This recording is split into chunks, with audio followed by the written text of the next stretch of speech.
ధ్యానించుదాం.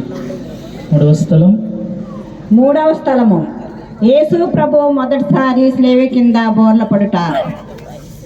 యేసు క్రీస్తు మిమ్మల్ని ఆరాధించి మీకు స్తోత్రం చేయుచున్నాము. లోకమును రక్షించుదురే. యేసు ప్రభు రాతి స్తంభమును పొందిన దెబ్బల వలన వారు తిరుదేహమంతయు గాయపరపబడి ఉండెను. వారి దేహము నుండి రక్తము ధారాళముగా కారిపోయినందున నడుచుటకు శక్తి లేనంత బలహీనత కలిగెను. అయినను వారి భుజముల మీద ఈ భారమైన గొప్పమాను మోపబడెను. రాను వారు వారిని కొట్టినందున ఇట్లు పలుమార్లు నేలపై పడిరి. జపము. నా రక్షకుడైన యేసువా, దేవారి వారికి ఇంత బాధ పెట్టినది శిలువ భారము కాదు, నా పాపముల భారమే. ఈ మొదటిసారి పడిన ఫలమును చూచి నేను పాపములో పడకుండా నన్ను కాపాడండి.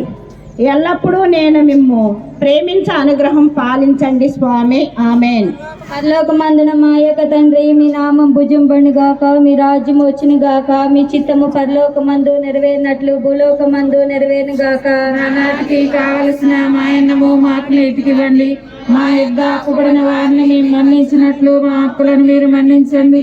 మమ్ము శోధన యందు ప్రవేశింపని కీడులో నుండి మమ్మ రక్షించండి. ఆమె దేవర ప్రసాదం చేత నిండిన మరియమ్మ వందనము. ఏలిన వారు మీతో ఉన్నారు, స్త్రీలలో ఆశీర్వదింపబడిన వారు మీరే, మీ గర్భఫలం చేసి ఆశీర్వదింపబడిన వారు అవునే. పరిశుద్ధ మరియమ్మ సర్వేశ్వరుని యొక్క మాత, పాపాత్ములైన మా కొరకు ఎప్పుడునో మా మరణ సమయం ప్రార్థించండి. ఆమె పితా పుత్ర పవిత్రాత్మకు మహిమ కలుగును గాక. ఆదిలో కలిగినట్లు ఇప్పుడు ఎప్పుడునూ సదాకాలం మీకే స్తోత్రం కలుగును గాక. మా మీద దయగా ఉండండి స్వామి. మా మీద దయగా ఉండండి స్వామి. దేవా